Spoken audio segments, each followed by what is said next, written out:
क्रिस्त में प्रिय दोस्तों, आज हम एक नया अध्याय ग्रहण करने जा रहे हैं।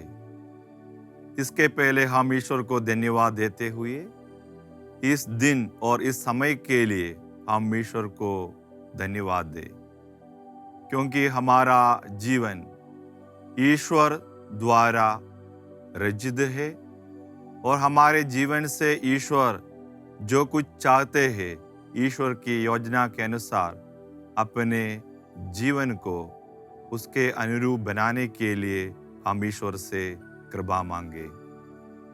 आज हम 11वां अध्याय शुरू करने जा रहे हैं। सामाजिक बुराइयों के खिलाफ क्रिस्तीय संकल्प, यही है आज का पाठ का शीर्ष। हमें मालूम है, परंपरागत रीति से या बहुत समय से हमारे समाज में, हमारे देश में, विदेश में बहुत सारे बुराइयां चलते आ रहे हैं। लेकिन कई महान लोगों ने या कई संगठनों ने इस बुराई के खिलाफ लड़ते हुए, इसका संशोधन करते हुए, इसमें बदलाव लाते हुए मनुष्य लोगों को स्वतंत्र बनाया या आज़ादी दिलाई। क्योंकि हम सदा समय किसी के गुलामी में या पाप में या बुराई में रहते हुए हम लोगों को भलाई करने के लिए हमें हिम्मत या ताकत नहीं मिलते हैं। इसलिए ये ईश्वर की योजना है कि कई लोगों की बुराइयों के कारण या उनके स्वार्थता के कारण हमारे समाज में, हमारे देश में जो भी बुराइयां हैं, उसको समाप्त करते हुए हम एक नूतन जीवन बिताने के लिए हम लोगों को ईश्वर योग्य बनाते हैं।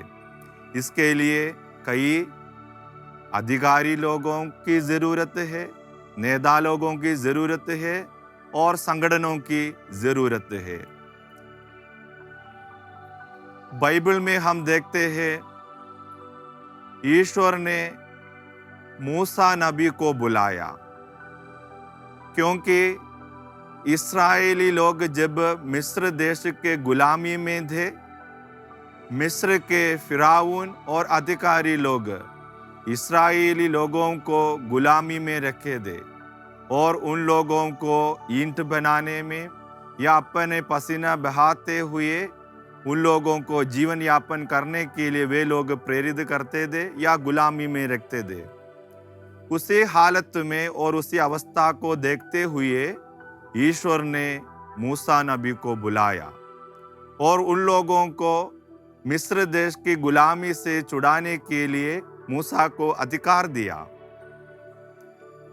उस मूसा अपने कर्तव्यों को समझते हुए इस्राएली लोगों को फिरौन के गुलामी से बचा लिया है, क्योंकि वे लोग गुलामी में रहते हुए उन लोगों की स्वतंत्रता नहीं है। वे लोग अपने जीवन में भलाई नहीं कर पाते हैं। इसी कारण ईश्वर ने चाहा कि उन लोगों को स्वतंत्र करूं।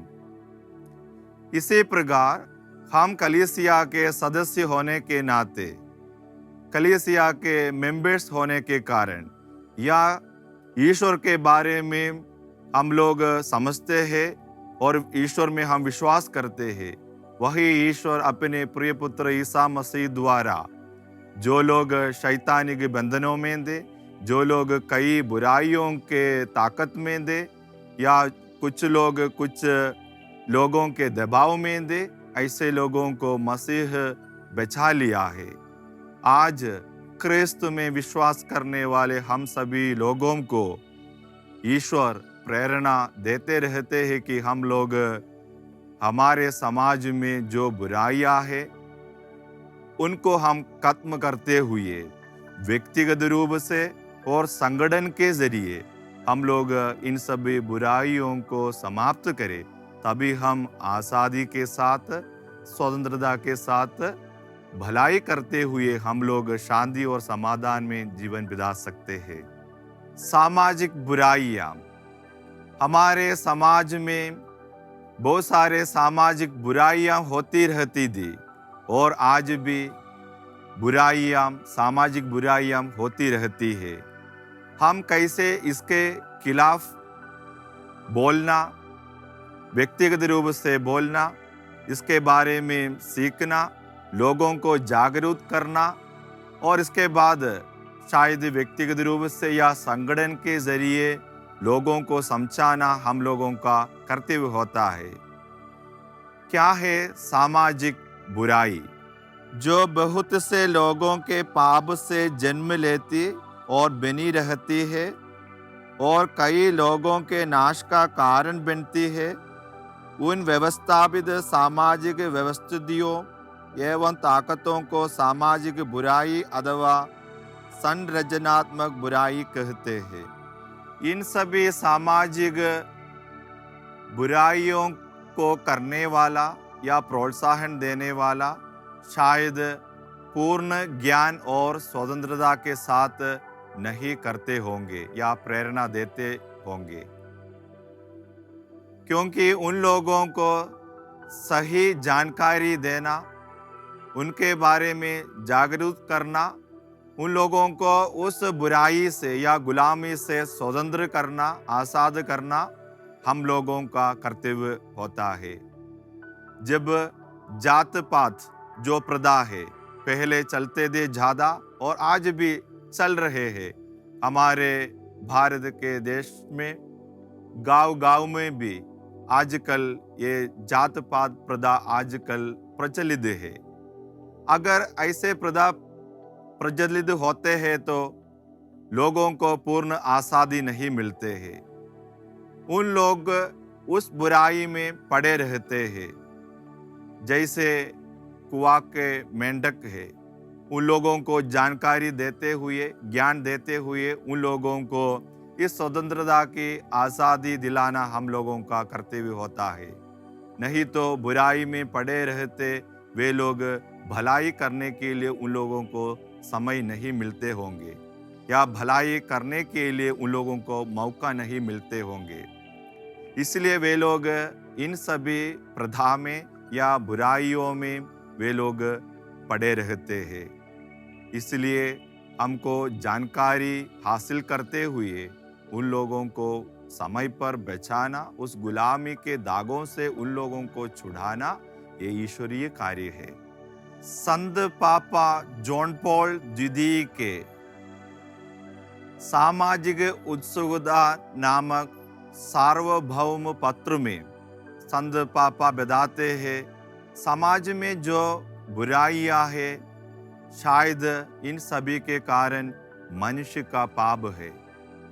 क्योंकि मनुष्य जब पाप करता है वो दूसरे लोगों को भी प्रभाव में डालते हैं। क्योंकि अगर एक व्यक्ति सदा समय पाप करते और बुराई करते रहते हैं, ये परिवार में, समाज में भी इसका असर होता है।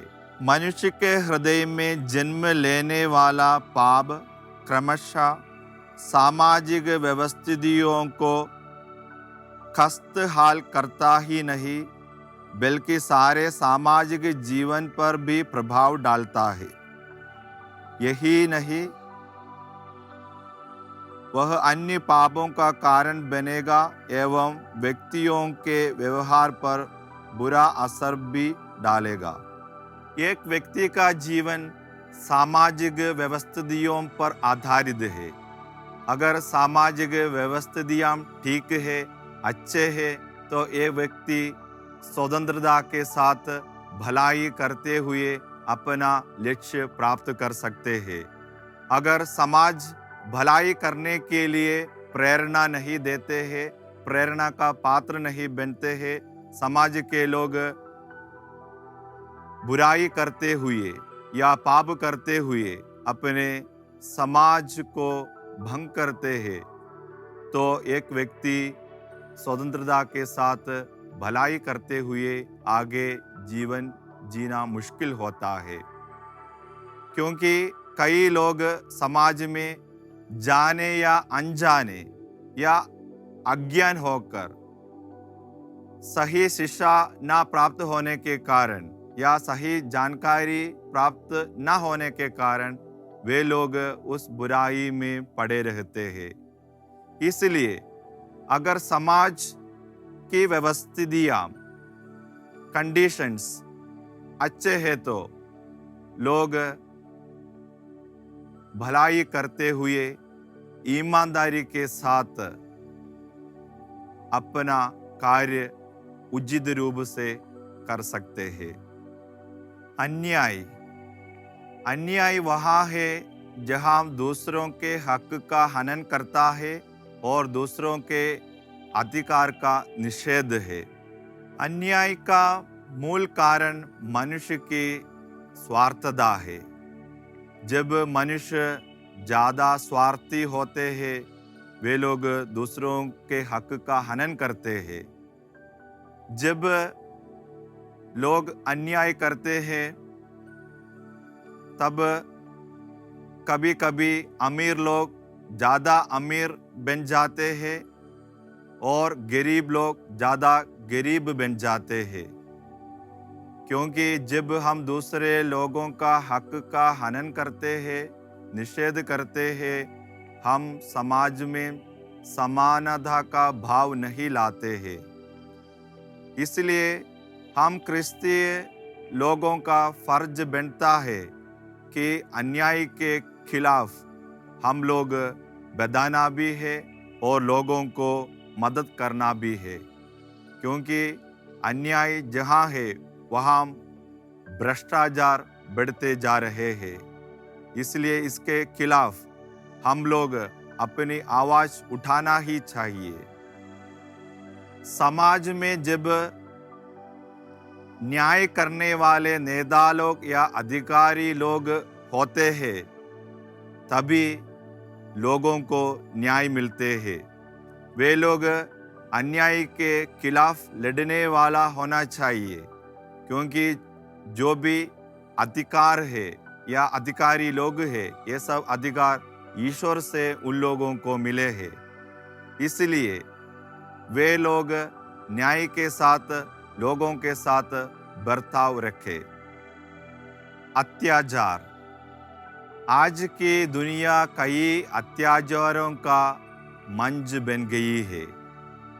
राजनीतिक, धार्मिक एवं जातीय संघर्ष के कारण दुनिया में कर्फ्यू, हड़ताल ये सभी बढ़ते जाते हैं। इसी कारण सार्वजनिक जगह पर तोड़फोड़, सड़क रोकना, मकानों को क्षति पहुंचाना, गाड़ियों को नष्ट करना, जलाना, ये सभी इन सभी संघर्षों के कारण लोग फायदा उठाते हैं। लेकिन ये सभी व्यक्तिगत रूप से और सार्वजनिक रूप से क्षति पहुंचाते हैं। इसलिए हम सभी लोगों को दुनिया में होने वाले आतंकवाद और अन्य जो भी संघर्ष है या संगठन जो समाज को भलाई प्रदान नहीं करते हैं या हमारे समाज और देश को प्रगति की ओर पहुंचने नहीं देते हैं, इन सभी के खिलाफ आवाज़ उठाना हम लोगों का कर्तव्य है। एक क्रिस्तीय होने के नाते हम सभी लोग शांति और समाधान चाहते हुए इन सभी बुराइयों के खिलाफ हम लोग खड़े होना जरूरी है। भेदभाव सारी दुनिया में फैली एक सामाजिक कुरीति है। भेदभाव धर्म के नाम पर, जाति के नाम पर, देश के नाम पर लोग आपस में भेदभाव दिखाते रहते हैं। जब लोग पढ़ाई के लिए विदेश जाते रहते हैं उनके साथ भी ये भेदभाव होते रहते हैं। हम धर्म के नाम पर भी भेदभाव करते हैं। दूसरे लोगों के रंग को या ऊंचाई को या कपड़े को या उनके शारीरिक रूप को भी देखते हुए हम लोग भेदभाव करते हैं। शायद लोग भेदभाव इसलिए करते हैं कि लोगों के बारे में पूर्व धारणा या लोगों के बारे में अज्ञान है, या लोगों के बारे में सही रूप से ढंग से हम जानते नहीं है, और ईश्वरीय कार्य हम अपने जीवन में भूल जाते हैं। जैसे हम अपने जीवन को सम्मान और आदर करते हैं, हम दूसरे लोगों का भी आदर सम्मान करना, उनका ख्याल रखना हमारा कर्तव्य है। इसलिए हम भेदभाव को दूर करने के लिए जानकारी प्राप्त करना है, और दूसरे लोगों को भी हम अपने ज्ञान द्वारा, शिक्षा द्वारा उन लोगों को भी मदद करना भी है। स्त्री की प्रताड़ना। स्त्री को प्रताड़ना एक समाज के सांस्कारिक प्रतिबिंब का पतन होता है। स्त्री के साथ अत्याचार बढ़ते जाते हैं। परिवार में हम देखते हैं दहेज के कारण स्त्री के साथ प्रताड़ना होता है, अत्याचार होता है। और जब स्त्रियां ऑफिस में, कारखाने में, अन्य जगह पर सेवा करती है, उनके साथ भी अत्याचार होते रहते हैं। और इन बुराइयों के विरोध करना और इन बुराइयों से स्त्रियों को बचाना और सही जानकारी हासिल करते हुए उनका मदद करना हम सभी लोगों का कर्तव्य होता है। और स्त्रियों के प्रताड़ना के समान पुरुषों का भी उत्पीड़न होता है। ये ज़्यादातर पत्नियों द्वारा पुरुषों का, पतियों का उत्पीड़न होता है। ये शायद अखबारों में या बाहर इसकी जानकारी नहीं मिलते हैं, कम मिलते हैं। ये कैसे हम सामना करेंगे या इसका हल करेंगे? एक दूसरे को सम्मान करते हुए, एक दूसरे को स्वतंत्रता देते हुए, आदर करते हुए हम इन सभी कुरीतियों से या अत्याचारों से हम स्त्री पुरुषों को बचा सकते हैं। इसलिए परिवार में पति और पत्नी आपस में एक दूसरे को समझते हुए, एक दूसरे को आदर देते हुए, महत्व देते हुए जीवन जीना जरूरी है। मदिरा का सेवन। मदिरापान सामाजिक सुस्ती को नष्ट करने वाला एक खतरा है। कैंसर और हृदय रोग के बाद शरीर को ज़्यादा हानि पहुंचाने वाला खतरा है मदिरापान।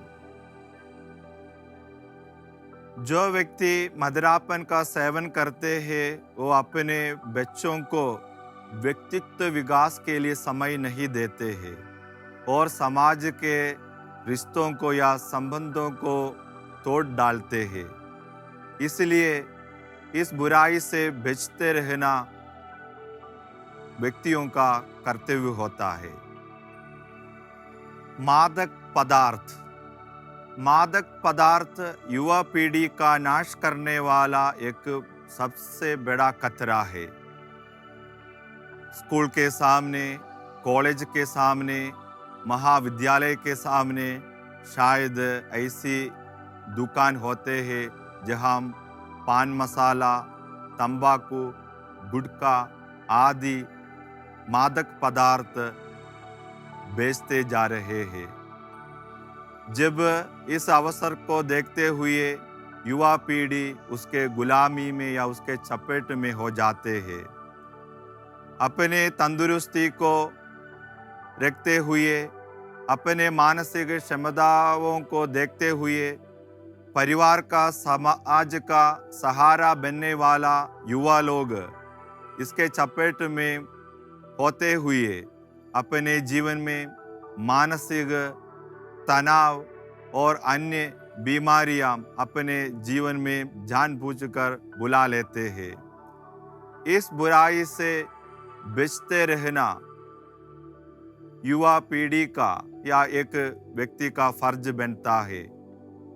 इसके लिए जानकारी लेना भी हमारा कर्तव्य है, क्योंकि मादक पदार्थों के शायद नीचे लिखा जाता है ये सभी सेहत के लिए हानिकार है। उसमें लिखा हुआ देखते हुए भी शायद युवा पीढ़ी या लोग इसका सेवन करते हैं और अपने आप को इसके गुलामी में दबा देते हैं या रख देते हैं। लेकिन ईश्वर ने जो तंदुरुस्ती या हेल्थ हम लोगों को दिया है, उसको हम भलाई करने के लिए, दूसरों के लिए देने के लिए या भलाई करते हुए जीवन जीने के लिए हमें तंदुरुस्ती दिए है। इसको हम मादक पदार्थों का सेवन करते हुए अपने मानसिक क्षमताओं को खत्म नहीं करना चाहिए या शारीरिक ताकतों को कमजोर नहीं करना चाहिए। उपभोग संस्कृति। उपभोग संस्कृति आज के ज़माने में या आज की दुनिया में लोगों को बड़ी विपत्ति में डालते हैं। अधिक आवश्यकता और अनावश्यकता इनका विवेचन होना या विवेक होना जरूरी है। इसका विवेचन किए बिना हम लोग जो विज्ञान है, एडवर्टाइजमेंट है, उसको देखते हुए हम लोग चीज़ खरीदने जाते हैं या अपने पड़ोस लोग कुछ खरीद के लाते हैं, हम लोग भी उसी को अपनाने के लिए हम लोग लालच होते हैं या हमें आग्रह होते हैं। शायद हमारे पास इतना धन नहीं होगा, फिर भी हम लोन लेते हुए, उधार लेते हुए हम लोग खरीद के रहते हैं। लेकिन शायद ये सभी वस्तुएं या चीज़ें हम लोगों को अधिक आवश्यक नहीं होगा। इसलिए हम अपने मोह को, अपनी आवश्यकताओं को नियंत्रण में रखते हुए हम लोग अपने जो आमदनी है या धन है, इसके आधार पर हम लोग खर्च करना है। माध्यमों का गलत उपयोग भी किया जाता है। समाज में बुरी विचारों को डालने में, अपने मनोभावों को बदलने में, अपने विचारधाराओं को भी बदल देते हैं माध्यमों का दुरुपयोग। इसलिए माध्यम जो है, बुराई के खिलाफ बोलना और लोगों को समय समय पर ज्ञान हासिल करना और अपने विचारों को अभिव्यक्त करने का एक उपकरण है माध्यम। बाल श्रम। बाल श्रम कई विकासशील देशों में प्रचलित एक कुरीति है। 14 साल से कम उम्र वाले बच्चों को होटलों में, कारखानों में और अन्य जगह पर काम के लिए भेजा जाता है। उन बच्चों को अपने जीवन जीने का हक है। अगर हम कम उम्र वाले बच्चों को ऐसे कामकाज के लिए, कठिन मेहनत के लिए, काम के लिए भेजे जाते हैं तो उनके शारीरिक क्षमता और मानसिक क्षमता भी खत्म होते हैं। लेकिन परिवार में अपने माता पिता का सहयोग करना, मदद करना ये गलत नहीं है, क्योंकि बच्चों को ये सीखना भी ज़रूरी है।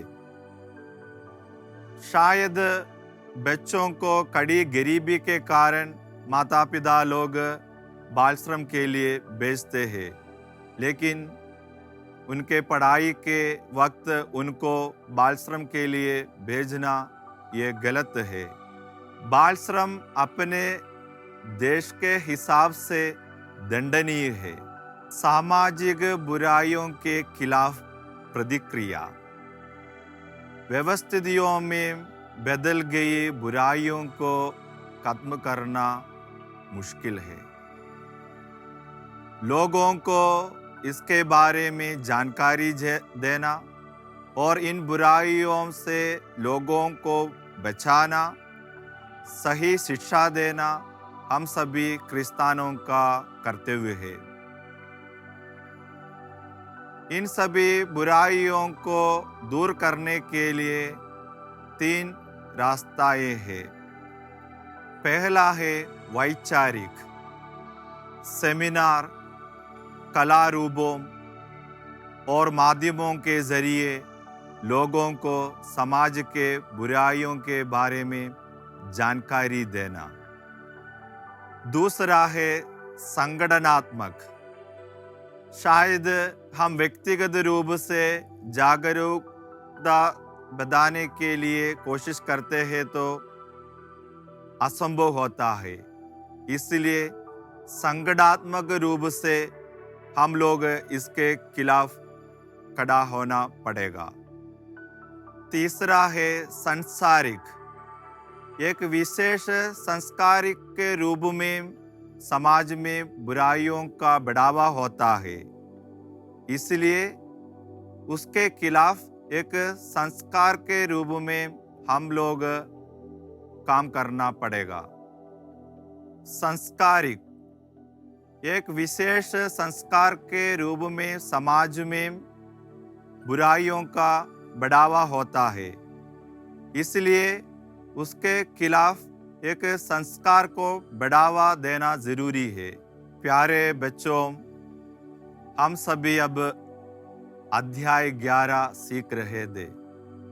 हम लोग समाज में जो बुराइयां है इसके खिलाफ क्रिस्तीय संकल्प के साथ कलीसिया के सदस्य होने के कारण हम कैसे इन सभी बुराइयों से बचते रहना और इन बुराइयों के खिलाफ अपनी आवाज़ उठाना, ये सब हम लोग सीख रहे थे।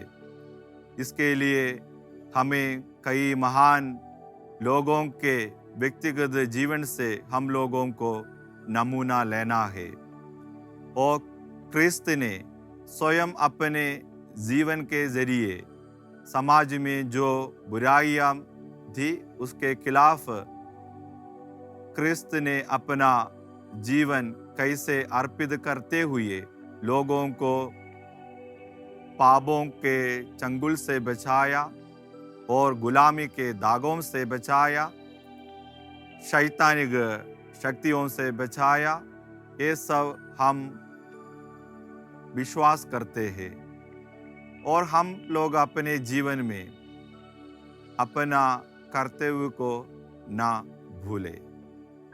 अभी 11वां अध्याय समाप्त हुआ है। अब हम प्रश्नोत्तर की ओर नजर डालें। सामाजिक बुराई से क्या तात्पर्य है? लोगों के पाप के कारण समाज में बुराइयां पैदा होती है, इसलिए इन सभी बुराइयों से बचते रहना और समाज को भलाई की ओर अग्रसर करना हम लोगों का कर्तव्य है। मदिरापान समाज की सुस्ती का नाश करने वाली ताकत है, स्पष्ट कीजिए। मदिरापान करने वाले व्यक्ति अपने आप को हानि पहुंचाते हैं और अपने परिवार को भी शांति और समाधान प्रदान नहीं कर पाते हैं और अपने शरीर को भी नष्ट करते हैं। इसलिए इन बुराई से बचते हुए समाज के कल्याण के लिए एक व्यक्ति को जीवन जीना है। तीसरा प्रश्न, मादक पदार्थों का उपयोग युवा पीढ़ी का नाश करने वाली ताकत है, क्यों?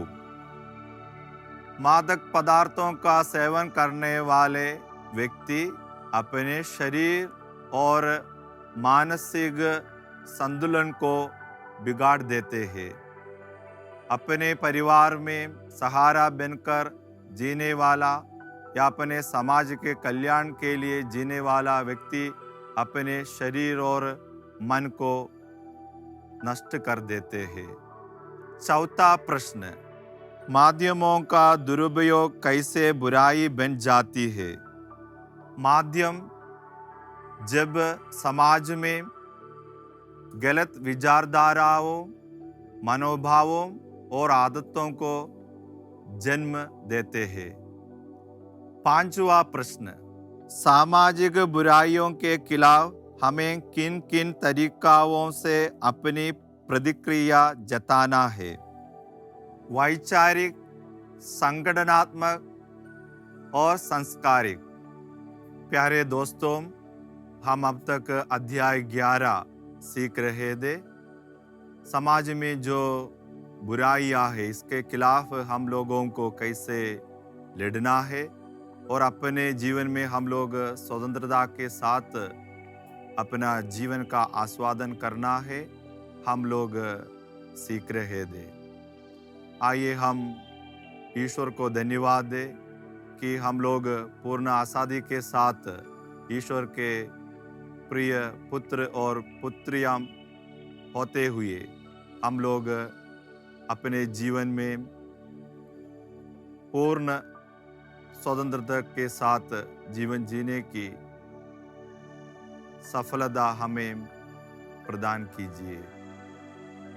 हम अपने सृष्टिकर्ता ईश्वर को पूर्ण रूप से समर्पित करते हुए अपने जीवन के प्रति ईश्वर को धन्यवाद देते हुए हम जीवन जिए।